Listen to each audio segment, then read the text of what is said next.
Commonwealth games માટે ગુજરાતનું ડંકો વાગ્યો। અમદાવાદ બન્યું 2030 કોમનવેલ્થ ગેમ્સનું યજમાન। ભવ્યાતિભવ્ય જાહેરાત થતાં ઘર આંગણે ખેલાશે વિશ્વનો મહાકુંભ। જનરલ એસેમ્બલીએ અમદાવાદની દરખાસ્તને લીલી ઝંડી આપી। સ્કોટલેન્ડના ગ્લાસગોમાં સીજીની જનરલ એસેમ્બલી યોજાઈ, જેમાં કોમનવેલ્થ ગેમ્સના ચેરમેને પીટી ઉષા અને હર્ષ સંઘવીને અમદાવાદની યજમાનીનો પત્ર સોંપ્યો। ગુજરાત સહિત સમગ્ર દેશમાં ખુશીનો માહોલ છવાયો। વૈશ્વિક રમતગમત મહોત્સવ હવે ભારતના આંગણે ખેલાશે।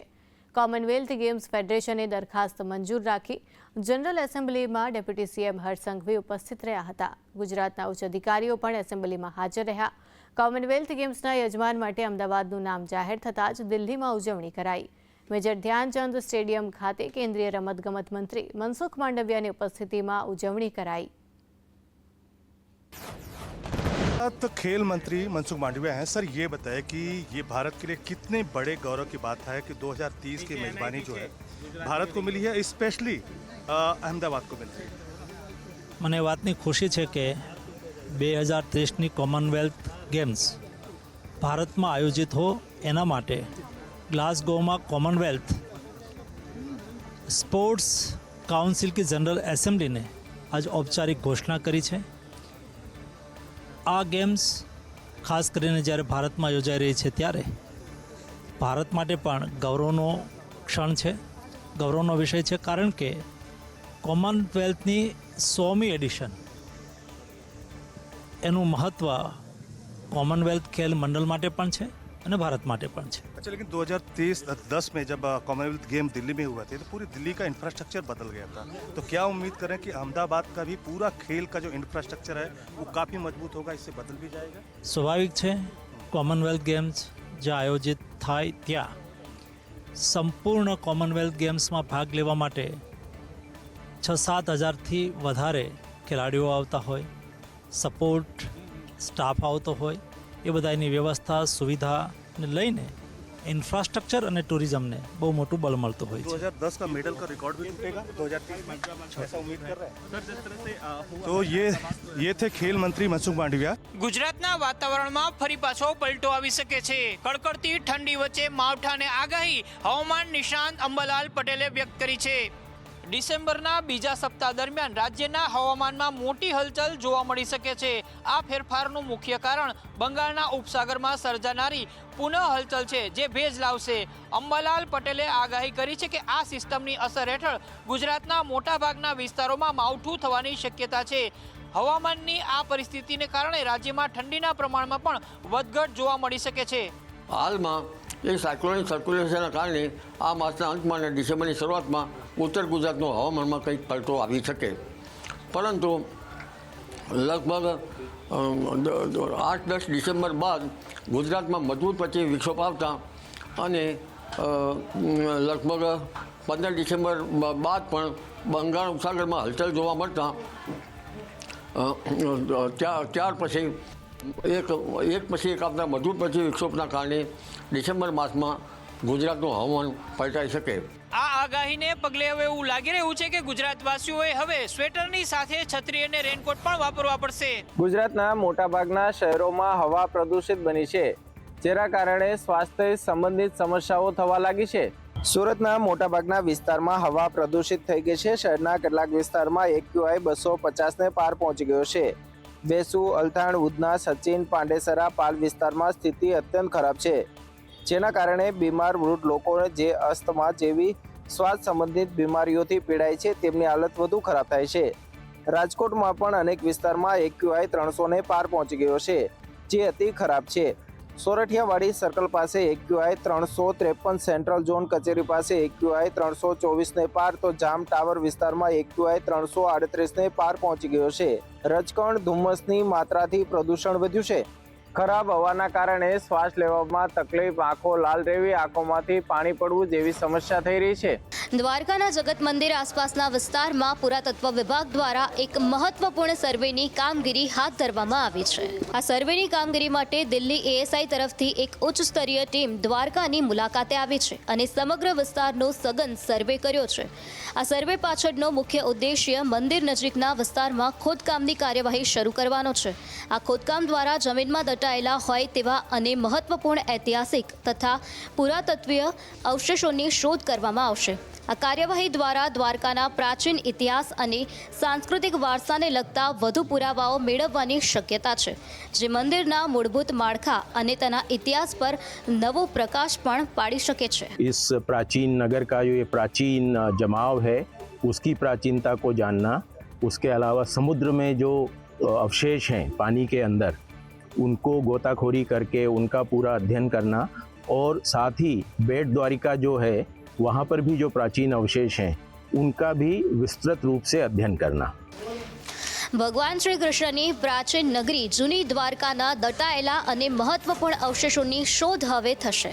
સુરતના સુરભી ડેરીના પનીર બાદ ઘી પણ સબ સ્ટાન્ડર્ડ જાહેર થયું છે, જેથી તેના માલિકની ધરપકડ કરાઈ છે. સુરભી ડેરી દ્વારા ઉત્પાદિત ઘીના નમૂનાઓનું લેબોરેટરીમાં પરીક્ષણ કરવામાં આવ્યું હતું, જેના રિપોર્ટમાં ચોંકાવનારા તથ્યો સામે આવ્યા છે. રિપોર્ટ અનુસાર આ ઘીના નમૂના અસુરક્ષિત અને હલકી ગુણવત્તાવાળા જાહેર થયા છે, જે માનવ સ્વાસ્થ્ય માટે ગંભીર જોખમ ઊભું કરે છે. ઘીના ચકાસણીમાં તેમાં ભેળસેળ કરેલા ટ્રાન્સફેટ અને એસિડ જેવા હાનિકારક તત્વોની હાજરી જોવા મળી છે, જે ખાદ્ય પદાર્થોમાં પ્રતિબંધિત છે. આ પ્રકારના રિપોર્ટ સામે આવતા જ તંત્ર દ્વારા તાત્કાલિક અને સખત પગલાં લેવામાં આવ્યા હતા. ખાદ્ય સુરક્ષાના કાયદાના ભંગ બદલ સુરભી ડેરીના માલિકની તાત્કાલિક ધરપકડ કરવામાં આવી છે.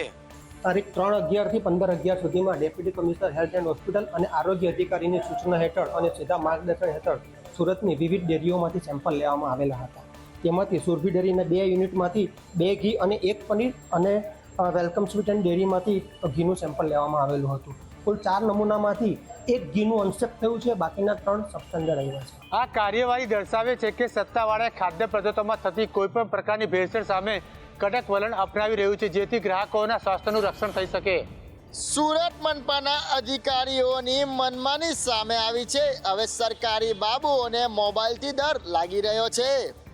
સુરત મહાનગરપાલિકાના અધિકારીઓએ પોતાની ઓફિસની બહાર એક વિવાદાસ્પદ નોટિસ લગાવીને મનમાની કરી હોવાનો આક્ષેપ સ્થાનિક દ્વારા કરવામાં આવ્યો છે. આ નોટિસમાં સ્પષ્ટપણે લખવામાં આવ્યું છે કે ઓફિસની અંદર કોઈ પણ પ્રકારનું મોબાઈલથી વિડીયો કે ઓડિયો રેકોર્ડિંગ કરવું નહીં, તેમજ ફોટોગ્રાફી કરવા પર પ્રતિબંધ મૂકવામાં આવ્યો છે. આ પ્રકારની સૂચના ખાસ કરીને કતારગામ ઝોનની ઓફિસ બહાર લગાવવામાં આવી છે. સ્થાનિક કોર્પોરેટરે કહ્યું આવી નોટિસ અયોગ્ય છે. મેં અત્યારે બેનને રજૂઆત કરી છે, એટલે બેનને પણ મેં કીધું કે આ તે તો ના જ મારી શકાય ને, તો મારી શકાય ને, કંઈ નહીં તો આ મીડિયાવાળાને જવાબ આપજો, મને હું આપી દઈશ એવું મને કીધું. સ્થાનિકોએ આ નોટિસને ગેરવ્યાજબી ગણાવી છે અને કહ્યું કે જો મનપા કામ કરતી હોય તો ડર શાનો. હિંમતનગરમાં ફરી એકવાર હુડા મામલે વિરોધ કરવામાં આવ્યો. 11 ગામના ખેડૂતોએ ઉગ્ર વિરોધ કરવા માટે પદયાત્રાની શરૂઆત કરી. છેલ્લા 70 દિવસથી ચાલી રહેલા હુડા સામેનો વિરોધ હવે વધુ આક્રમક બની રહ્યો છે. હિંમતનગરના 11થી વધુ ગામોના લોકોએ એકજૂટ થઈને પદયાત્રાની શરૂઆત કરી છે. ખેડૂતો અને ગ્રામજનોનું કહેવું છે કે તેમની જમીન વહીવટી તંત્રના નિર્ણયોથી જોખમમાં મુકાઈ રહી છે. આથી સગવડ સહિત અનેક ગામડાઓમાં પદયાત્રા યોજાઈ રહી છે, જેનું મુખ્ય ધ્યેય સરકાર અને વહીવટતંત્રને એક સશક્ત સંદેશ મોકલવાનો છે. આજ રોજ ફરીથી એકતા પદયાત્રાની શરૂઆત ગામડે ગામડે કરવાની શરૂઆત કરી છે. ખૂબ મોટો પ્રતિસાદ મળ્યો છે. 29 તારીખે મોતીપુરાથી ડૉક્ટર આંબેડકરના પુત્ર પાસે થઈ સરદાર પટેલની પ્રતિમા પાસે પૂર્ણાહુતિ કરવામાં આવશે. પણ છેલ્લા 70 દિવસથી અમારા 11 ગામે જે આ હુડાના વિરોધમાં જે એકતા બતાવી છે એ સાચી એકતા આ છે. સરદાર વલ્લભભાઈએ કીધું છે જેમ કે ખેડૂત જ્યાં સુધી દુઃખી હશે, ખેડૂત હેરાન હશે, ત્યાં સુધી તમારો દેશ ચાલી શકવાનો નથી. વિરોધને જોતા એવું લાગી રહ્યું છે કે આ વિરોધ હવે ગામડાઓ પૂરતો સીમિત નથી રહ્યો. આ વિરોધ હવે સ્થાનિક કક્ષાએથી પણ ઉઠી રહ્યો છે, જે જન આંદોલનમાં પરિવર્તિત થઈ રહ્યો છે. અડાલજ જુંડાલ રોડ પરના વર્ષો જૂનું ધાર્મિક દબાણ દૂર કરવામાં આવ્યું. હાઈવેની કામગીરીને નડતરરૂપ હતું આ દબાણ. ગાંધીનગરના મુખ્ય માર્ગોને પહોળા કરવાની વહીવટીતંત્રની કામગીરીના ભાગરૂપે બુધવારે અડાલજ જુંડાલ રોડ પર આવેલું વર્ષો જૂનું ધાર્મિક દબાણ દૂર કરવામાં આવ્યું હતું. પોલીસ સુરક્ષા કવચ હેઠળ રોડની કામગીરીમાં અવરોધરૂપ આ ધાર્મિક દબાણને હટાવવા માટે તંત્ર દ્વારા વહેલી સવારે ઓપરેશન હાથ ધરવામાં આવ્યું હતું. વહીવટીતંત્રએ જણાવ્યું હતું કે રોડને પહોળો કરવાની કામગીરી ચાલી રહી હોવાથી જનહિતમાં આ વર્ષો જૂનું દબાણ હટાવવામાં આવ્યું છે. અડાલજ ખાતે બાલાપીર સર્કલ નજીક આ ધાર્મિક દબાણ મુખ્ય રોડ પર હતું. કોઈ અનિચ્છનીય બનાવને વિરોધ ન થાય તે માટે વહીવટીતંત્રએ કાર્યવાહીને ગુપ્ત આયોજન કરવામાં આવ્યું હતું. આજના દબાણ હટાવવાની કામગીરી દ્વારા વહીવટીતંત્રએ સ્પષ્ટ સંકેત આપ્યો છે કે જાહેર માર્ગોના વિકાસમાં ગેરકાયદેસર દબાણો ભલે ધાર્મિક હોય તો પણ ચલાવી લેવામાં નહીં આવે. મામલતદાર સહિતના તમામ સંબંધિત અધિકારીઓ હાજર રહ્યા હતા. સમગ્ર કામગીરી દરમિયાન ચુસ્ત પોલીસ બંદોબસ્ત ગોઠવી દેવામાં આવ્યો હતો, જેથી લઈ કોઈ અનિચ્છનીય બનાવ ન બને. ભાવનગરમાં વધુ એક મેગા ડેમોલેશન હાથ ધરાયું. બુલડોઝર ફેરવી 3500 ચોરસ મીટર કરતાં વધુ જગ્યા ખાલી કરી દેવાઈ. ભાવનગરમાં તંત્રનું દબાણ મુક્તિ અભિયાન. અકવાડા મદરેસા બાદ આજે નવાપરા કબ્રસ્તાન પાસે આવેલી સરકારી જમીન પરના દબાણો પર બુલડોઝર ફર્યું છે. કેટલાક વર્ષોથી ચાલતા ગેરકાયદેસર ગેરેજ, ભંગારની દુકાનો અને એક ધાર્મિક સ્થાન સહિત કુલ 25 થી 30 દબાણો પર કાર્યવાહી કરાઈ. સિટી સર્વે દ્વારા આપવામાં આવેલી છેલ્લી નોટિસ બાદ વહેલી સવારે સિટી મામલતદાર અને 100થી વધુ પોલીસના કાફલા સાથે ડેમોલેશન થયું હતું. આ કામગીરી દરમિયાન અંદાજે 60 કરોડની 3500 ચોરસ મીટર જેટલી સરકારી જગ્યા ખુલ્લી કરાઈ છે. અંદાજે 3000 ચોરસ મીટર છે, જેમાં કોમર્શિયલ મોસ્ટલી ગેરેજીસ અને 1-2 પાકા બાંધકામ હતા, રાજ્ય કમિટીની ઓફિસ અને એક દરગાહ જેવું, જે અમે પોલીસના ચુસ્ત બંદોબસ્ત અને સિટી મામલતદાર સાહેબના સંકલનમાં રહીને આજે દૂર કર્યું છે. મેગા ડિમોલેશનની કામગીરી હાલમાં ચાલુ છે. પોલીસ દ્વારા જુદા જુદા વિસ્તારમાં શાંતિ રહે તેના માટે પોલીસ ડિપ્લોયમેન્ટ કરેલ છે અને ખેરિયત છે. આવનારા સમયમાં પણ દબાણ હટાવવાની આ કામગીરી યથાવત રહેશે, જેના કારણે ગેરકાયદે દબાણકર્તાઓમાં ફફડાટ વ્યાપ્યો છે. મોરબીમાં 1 વીક 1 રોડ અંતર્ગત મનપા દ્વારા દબાણ હટાવ કામગીરી હાથ ધરાઈ હતી. મોરબીની લીલાપર ચોકડી પાસે મહાનગરપાલિકાની ટીમે આજે દબાણ હટાવવાની કાર્યવાહી કરી હતી. કમિશનરની સૂચનાથી હાથ ધરાયેલી આ કામગીરીમાં 15થી વધુ કાચા પાકા દબાણોને તોડી પાડવામાં આવ્યા હતા. આ કાર્યવાહી દરમિયાન 4 થી 5 પાકી દુકાનોના પાકા બાંધકામો અને અન્ય કેબિનો સહિતના ગેરકાયદે દબાણો દૂર કરાયા હતા. આ દબાણો હટાવીને સરકારી જગ્યા છે તેને ખુલ્લી મૂકવામાં આવી છે. મ્યુનિસિપલ કમિશનર સ્વપ્નિલ ખેરે જણાવ્યું હતું કે મોરબી શહેરમાં રોડ રસ્તાની આસપાસ ટ્રાફિકમાં નડતરરૂપ દબાણો દૂર કરવાની કામગીરી ચાલી રહી છે, જે અંતર્ગત ગેરકાયદે બાંધકામોને તોડી પાડવામાં આવી રહ્યા છે. મોરબી શહેરથી લઈને લીલાપર ગામ સુધીનો રોડ છે, એમાં ગયા 2 વીક પહેલાં અમે કાર્યવાહી કરેલી હતી. એના કન્ટિન્યુએશનમાં આજે લીલાપર ગામ સુધી કેનલ અને રોડ વચ્ચેનો તંગના દબાણો હતા, જે દૂર કરવામાં આવ્યા છે. દર બુધવારે મનપા દ્વારા 1 વીક 1 રોડ અંતર્ગત કાર્યવાહી છે તે કરવામાં આવી રહી છે, એટલે કે દબાણ હટાવની જે આ કામગીરી છે તે આવનારા દિવસોમાં પણ યથાવત રહેશે. વડોદરામાં 2 દિવસ પાણી પુરવઠો બંધ રહેશે, જેથી 8 લાખથી વધુ લોકોને પાણી નહીં મળે. વડોદરા મહાનગરપાલિકાના પાણી પુરવઠા શાખા દ્વારા શહેરીજનોને નજીકના ભવિષ્યમાં આજવા સરોવરમાંથી વધુ માત્રામાં પાણી પુરવઠો મેળવી શકાય તે માટે નળિકા જોડાણની કામગીરી કરવામાં આવી રહી છે. આજવાથી નિમેટા સુધી નવીન પાણીની લાઈન નાખવાની કામગીરી શરૂ છે, જેના કારણે 2 દિવસ 8 લાખ લોકોને મળતો પાણીનો પુરવઠો બંધ રહેશે. 1534 મીમીની નવી લાઈન નાખવાની કામગીરી હાથ ધરાઈ છે. બાદમાં નવી મેનીફોલ્ડમાં લાઈન જોઈન્ટ કરાશે. 27 તારીખ સાંજથી પાણી વિતરણ પૂર્વવત થશે. પૂર્વ વિસ્તારના 8 વોર્ડ આજવા, બાપોદ, ગાજરાવાડી, સયાજીપુરા, પાણીગેટ, નાલંદાની ટાંકીમાં પાણી નહીં પહોંચે, જેથી લોકોને પણ પાણી નહીં મળે. 2 દિવસ પાણી બંધ રહેતા લોકોને કામગીરીમાં સહકાર આપવા સાથે જ પાણીનો સંગ્રહ યોગ્ય રીતે કરવા માટે સૂચના આપવામાં આવી છે. જામનગરમાં નવો બનેલો બ્રિજ ખુલ્લો મુકાયો, પરંતુ બ્રિજ નિહાળવા લોકોના ટોળે ટોળા ઉમટી રહ્યા છે અને બ્રિજ પર ગંદકી ફેલાવી રહ્યા છે. સૌરાષ્ટ્રના સૌથી મોટા જામનગરના સુભાષ બ્રિજથી 7 રસ્તા સર્કલને જોડતા 3.5 કિલોમીટર લાંબા ઓવરબ્રિજને ખુલ્લો મુકાયાને 24 કલાક પણ વીત્યા નથી, ત્યારે ઓવરબ્રિજની પાળાપેટ સહિત અમુક દિવાલો પર પાન મસાલાની પિચકારીઓ જોવા મળી રહી છે, જે સાથે માર્ગ પર જ્યાં ત્યાં કચરો પણ ફેલાયેલો જોવા મળતા ગંદકીનું ગ્રહણ લાગવાની ભીતિ વચ્ચે મનપા દ્વારા લોકોને જાળવણી માટે અનુરોધ પણ કરવામાં આવ્યો છે. બ્રિજ ખુલ્લો મુકાયાને હજુ 24 કલાક પણ નથી થયા, પણ આજે સવારે મેં જ્યારે બ્રિજનો રાઉન્ડ લીધો ત્યારે કેટલીક શોકિંગ બાબતો મારા ધ્યાન પર આવી કે 24 કલાકની અંદર પણ આપણે એ બાબતને જાળવી શક્યા નથી અને જે બ્રિજ છે એની પેરાપેટ પર ઠેર ઠેર પાનની પિચકારીઓ જોવા મળી છે.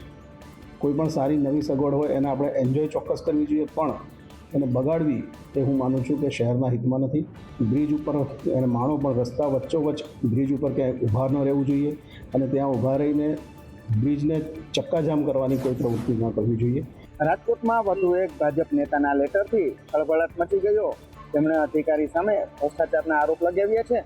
રાજકોટ જિલ્લા પંચાયત સદસ્ય અર્જુન ખાટરીયાએ ડીએલઆરઆઈ સામે સવાલ ઉઠાવ્યા. તેમણે ડીએલઆરઆઈ નિયામક, નાયબ નિયામક રીસર્વે માટે 5 લાખ રૂપિયાની માંગ કરતા હોવાના આક્ષેપ કર્યા. ડીએલઆરઆઈ ભ્રષ્ટાચાર નિયમ અને નાયબ નિયામકે રીસર્વે માટે 5 લાખ રૂપિયા માંગણી કરી, જિલ્લા પંચાયત સદસ્ય, પૂર્વ કારોબારી ચેરમેને મુખ્યમંત્રી, મહેસૂલ મંત્રી, કલેક્ટર અને એસીબીમાં પત્ર લખતા ખળભળાટ મચી ચૂક્યો છે. અર્જુન ખાટરીએ પત્રમાં લખ્યું છે કે નિયામક NP પટેલ અને નાયબ નિયામક સર્વેયર ખેડૂતોને હેરાન કરે છે. મંગળવારે સુરતના ભાજપ કોર્પોરેટરે પણ અધિકારીઓ ભ્રષ્ટાચાર કરતા હોવાના આક્ષેપ સાથે ગાંધીનગર વિજિલન્સ વિભાગમાં ફરિયાદ કરી હતી. એફઆરસીના નિયમોનું પાલન ન થતું હોવાને કારણે અમદાવાદની સેન્ટ ઝેવિયર્સ શાળાને નોટિસ ફટકારવામાં આવી. સ્કૂલ ફી ઘટાડવામાં આવી છતાં સેન્ટ ઝેવિયર્સ મનમાની મુજબની ફી ઉઘરાવે છે. એફઆરસી દ્વારા શાળાની ફી 39,000થી ઘટાડીને 22,000 કરાઈ હતી. એફઆરસીના ઓર્ડરને સ્ટે ન આપ્યો હોવા છતાં પણ શાળા દ્વારા મનમાની કરીને ફી ઉઘરાવાય છે, જેને લઈને ડીઓ દ્વારા શાળાને નોટિસ ફટકારવામાં આવી અને ફી અંગેના ઓર્ડર મુદ્દે ખુલાસો કરવાનો આદેશ અપાયો. તેના પર સ્કૂલના મેનેજિંગ ટ્રસ્ટી ફાધર પેટ્રિક્સે કહ્યું કે 1 વર્ષ પહેલા અમને નોટિસ મળી હતી. નોટિસ બાદ અમે એફઆરસીમાં અરજી કરી હતી. એફઆરસીના નિર્ણયની અમે રાહ જોઈ રહ્યા છીએ. હમણાં કોઈ પણ પ્રકારની વધારાની ફી અમે નથી ઉઘરાવતા. એફઆરસીમાં સ્કૂલને 2 કરોડ ડિપોઝિટ હાલ જમા છે. જો એફઆરસી આદેશ આપશે તો ફી પરત કરીશું તેવું શાળાએ જણાવ્યું.